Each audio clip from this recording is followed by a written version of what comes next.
تم پر روزے کو فرض کر دیا گیا ہے جس طرح کہ تم سے پہلی امتوں پر فرض کر دیا گیا تھا تاکہ تم تقوی اختیار کرو۔ رمضان مبارک کا بابرکت مہینہ ہے، رحمتوں برکتوں سے بھرپور مہینہ ہے۔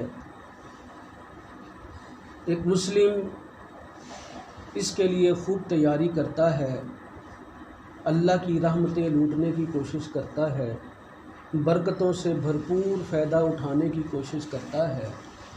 دنیا داری کے اندر ہر بزنس مین اپنے سیزن کے لیے خوب تیاری کرتا ہے۔ سردیوں کا سیزن آتا ہے، عید کا سیزن آتا ہے، بڑی عید کا سیزن آتا ہے، اپنی ضرورت کے مطابق سامان جمع کرتا ہے، اپنی ضرورت کے مطابق سٹاک اکٹھا کرتا ہے، اس کو مینٹین کرتا ہے، اور پھر جب سیزن شروع ہوتا ہے تو خوب تگ و دو کے ساتھ اپنی دکانداری کرتا ہے، اپنے کاروبار کو چلاتا ہے اور منافع حاصل کرتا ہے۔ مسلمین اور مومنین کے لیے بھی اللہ تعالیٰ نے یہ سیزن ہمارے لیے مقرر کیا ہے۔ اس کو اللہ نے رحمتوں کا مہینہ بنایا ہے، برکتوں کا مہینہ بنایا ہے، تاکہ ایک مسلم آدمی خوب اس سیزن کو کما لے اور اس کی برکتوں سے بھرپور فائدہ اٹھا لے۔ یاد رکھیے، مومن اور مسلم وہی ہے جو قرآن و حدیث کا شہدا ہوتا ہے، قرآن و حدیث پر مٹنے والا ہوتا ہے۔ رسول اللہ صلی اللہ علیہ وسلم کی لمبی حدیث اس کا ایک ٹکڑا ہے کہ بدبخت ہے وہ انسان جو رمضان کا مہینہ پائے اور پھر اس کی برکتوں سے بھرپور فائدہ نہ اٹھا سکے۔ وہ انسان بڑا ہی بدبخت ہے۔ بڑے پیارے الفاظ ہیں، کسی مسلم کو جھنجھوڑنے کے لیے کافی ہیں۔ تو رمضان شروع ہو چکا ہے، آج پہلا جمعہ ہے، ہم جمعہ پڑھنے آئے ہیں، اللہ کی رحمتیں لوٹنے آئے ہیں۔ امید کرتا ہوں کہ اس پورا مہینہ ہم اللہ تعالیٰ کی خوب عبادت کریں گے، اللہ تعالیٰ کی بندگی کریں گے، اللہ تعالیٰ کو راضی کرنے کی کوشش کریں گے۔ اس سلسلہ میں جو میں نے آپ کے سامنے یہ تلاوت کی ہے، یہ روزوں کے بارے میں ہے کہ ایمان والو، تم پر روزے کو فرض کر دیا گیا جس طرح کہ تم سے پہلی امتوں پر فرض کیا گیا تھا، لعلکم تتقون، تاکہ تم تقوی اختیار کرو۔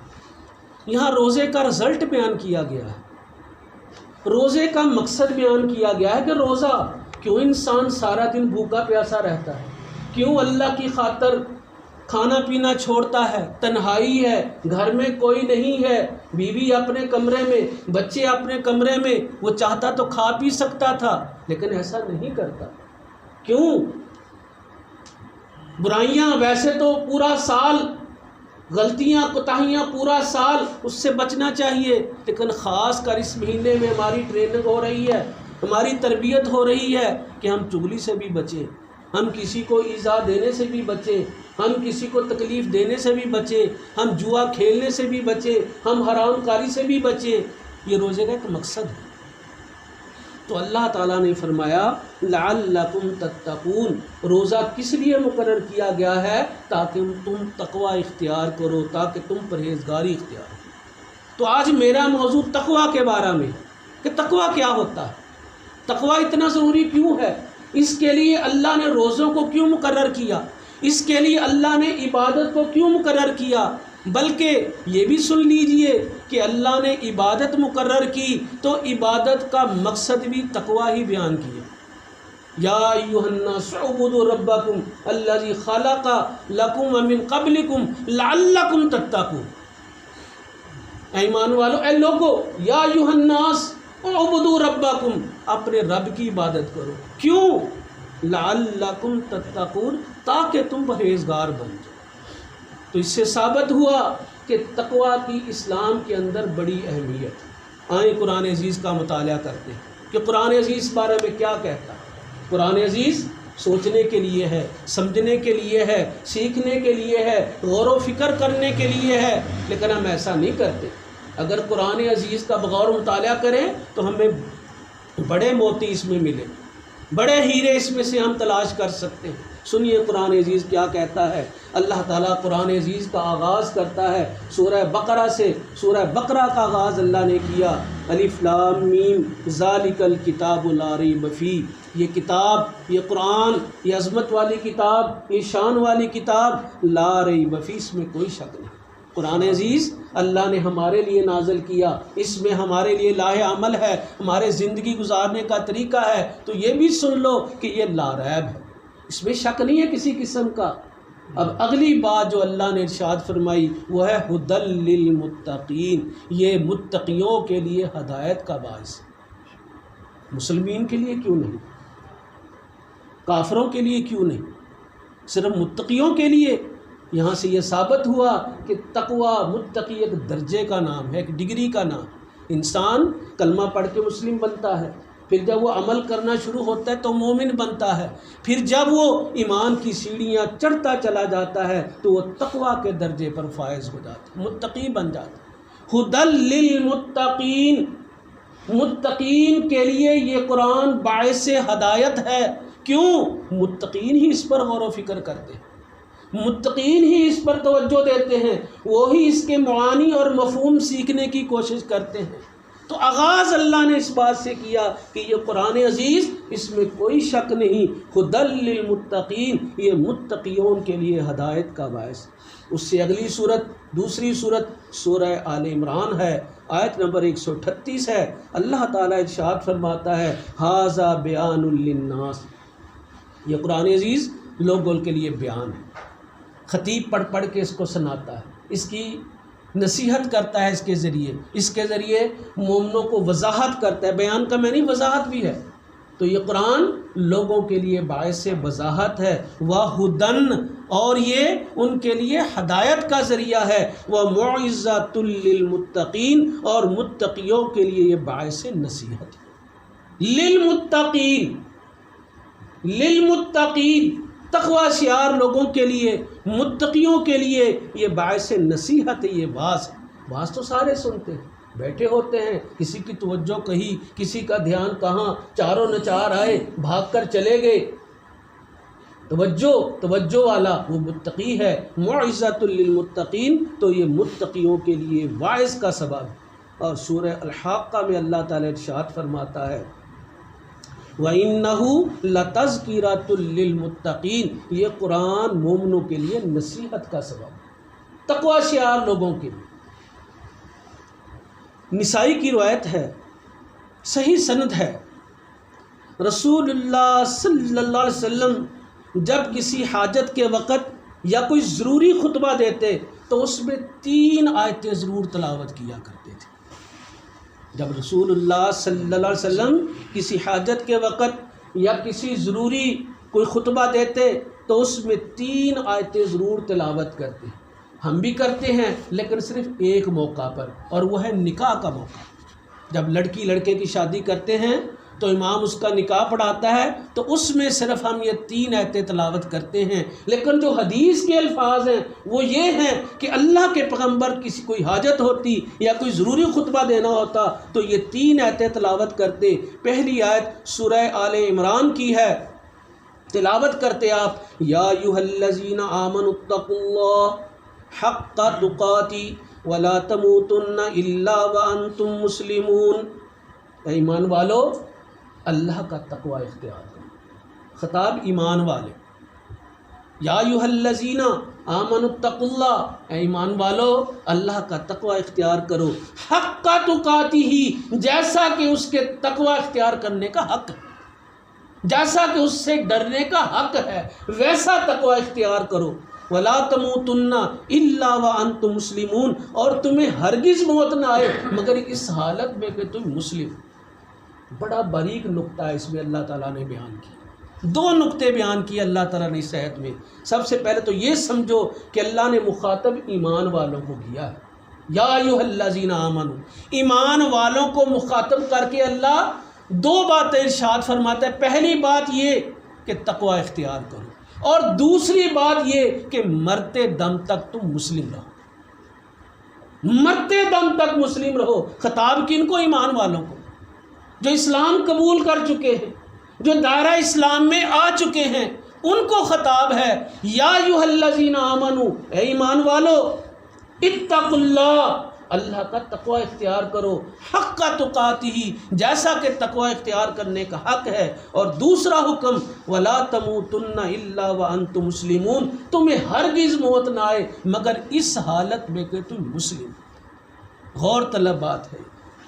اور دوسری آیت جو ارشاد فرماتے وہ سورہ نساء کی پہلی آیت، یا ایھا الناس اتقوا ربکم، اے لوگو رب کا تقوی اختیار کرو۔